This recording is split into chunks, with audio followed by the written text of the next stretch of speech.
Namaste. Pranam Pawanji, good morning. Lovely to see you back. And like always, we are going to do something that we truly enjoy doing. We are studying the Living Hanuman for everyone who is new to us here. We are doing it verse by verse. And today we are taking up the verse 8 of the Shri Hanuman Chalisa. So we will begin and then I will hand it over to you. And the verse 8 begins with Prabhu caritra sunibe rasiyā, rāma lakhana sītā basiyā. And then there's an English interpretation which says, delighting in the glorious deeds, mind is filled with stories of him. Rama, Lakshmana, Sita indeed live in you and you in them. There's an end point, which is a takeaway affirmation. I dwell in the ocean and the ocean dwells in me as me. So that's a very profound line, the last two words. I will hand it over to you to brief us something about this verse, and then we'll take up a discussion. So, Prabhu Charitra Sunve ko rasiyā, Ram Lakhan Sītā man basiyā. Here, so far we have been seeing certain qualities of Hanumanji until the last verse. This is also another quality of Hanumanji. This is his internal quality, and this is describing his hobby. So what is his hobby? His hobby is Prabhu Charitra Sunve ko rasiyā. He indulges in listening to the stories of the Lord. Ram, Lakhana, Sītā man basiyā. So Rama, Lakshmana, and Sita Devi ji, they all the three stay in his heart. Ram, Lakhana, Sītā man basiyā. This is the simple meaning. When we go a layer deeper, Prabhu Charitra Sunve ko rasiyā. Rasa. Rasa means the essence, the nectar. That is the rasa. Rasa also means the substratum, the very essence, the quintessence of anything. That is why the Vedas, talking about God or Brahman, God is not same as Brahman, but still, for the sake of translation, says, Raso vai saha. He is the rasa. Bhagavan in Bhagavad Gita says, Raso aham apsu kaunteya. O Arjuna, I am the sapidity of water. I am the wateriness of water. I am the rasa. So when you're talking about rasa, you are speaking about becoming one with that essence or manifesting that essence in yourself. Prabhu Charit Sunve ko rasiyā. Sunve, listening. Again here, listening is being emphasized. In the previous verse, Kanan Kunda, the ears were pierced. So such refrained ears, such disciplined ears, a deep listening is being done here. And listening not only through the 2 years, but also through the third ear. We have sometimes discussed in our classes. The third ear that is right behind, between the 2 ears, like the third eye. So here, out of that deep listening arises a deep resonance and a deep sameness, experience of the deep sameness with that essence. Ram, Lakhana, Sītā man basiyā. Lakshmana and Sita, the three key adorables, the three key beloveds, stay in his heart. Man basiyā. Man here does not mean the mind. Man here means the heart, the very emotional center of his being. These three characters, these three beings stay, dwell, live there. But that line can also be interpreted as Ram, Lakhana, Sītā man basiyā. That means Hanumanji lives in their hearts and their minds as well. It is, you can say, interliving. I live in your home, you live in my home, something like that. Or better, I live in your heart and you live in my heart. This is what is being expressed here. Another layer is when we say Ram, Lakshmana, and Sita. So Ram is pure potential. Out of that arises creation. That creation is Sita ji, the divine feminine. So divine masculine Rama. Out of that, the divine feminine, the whole of creation and creative creation processes are denoted by Sītā ji, including the earth. We know of creation only as our earth. That is our experiential reality. And what is Lakshmana? So Lakshmana is also known as Shesha. He is known as Shesha avatar.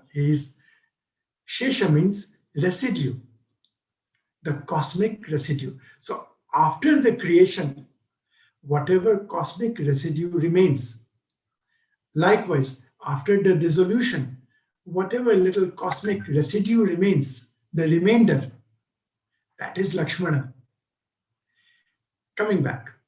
So when you create, there is a creation, and then there is some leftover. So creation plus the leftover can be said to be the whole. The whole can be said to be creation plus the leftover. Get that right? So when you include Shesha, when you include Lakshmana into this trio, then what you are holding in your heart is the remainder-less whole. In Sanskrit, it is known as Ashesha. Ashesha, that which is remainder-less.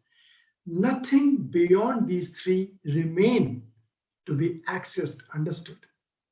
The whole of the whole is contained within the very being of Hanuman, and with such a being, he is absorbed in listening to the different vibrations or different whispers of the divine.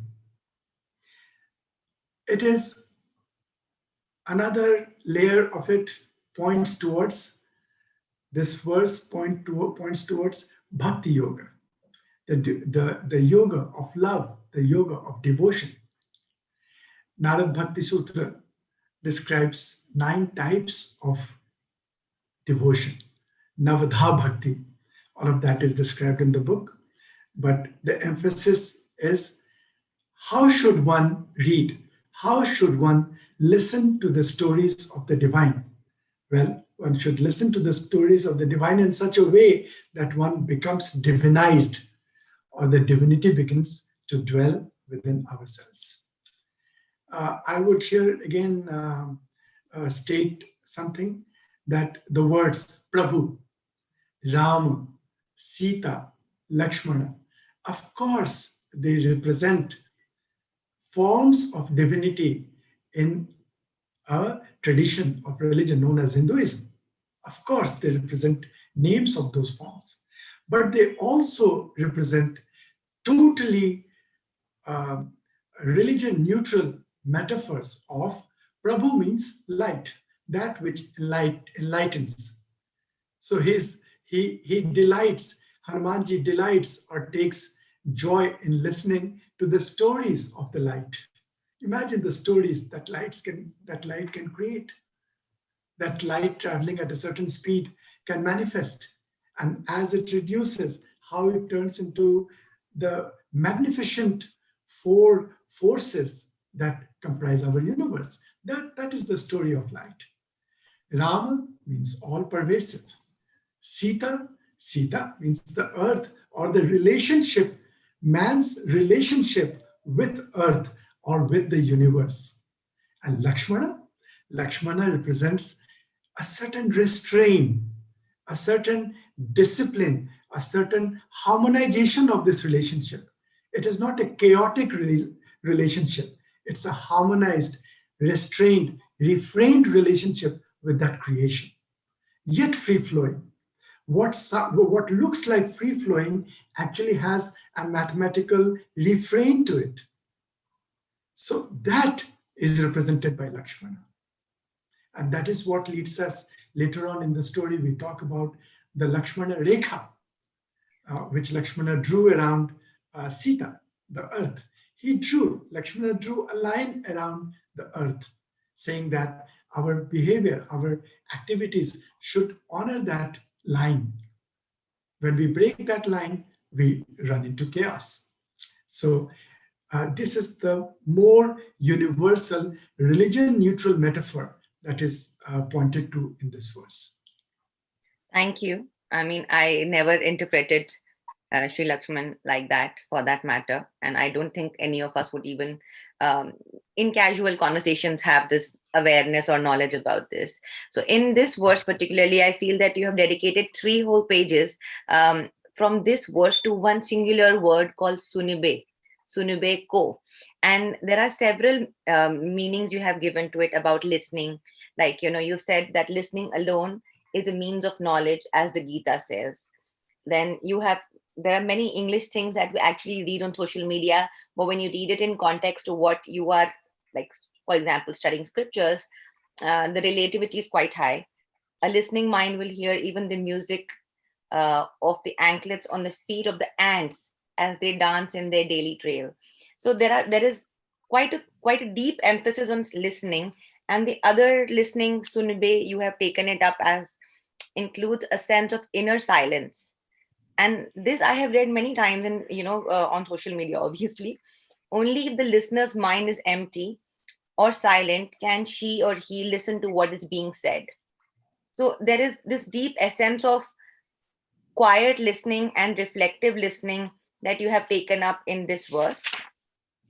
And there is so much I want to take up. I just feel it's just beautiful. You have given an amazing mathematical equation describing what you just described to us about Sri Ram being, the divine creator, the Sita ji being the divine creation, and you've taken a mathematical equation angle to it, which is extremely, very, very enthusiasm oriented for me. I'm short of words because I was so surprised when I read it late last night.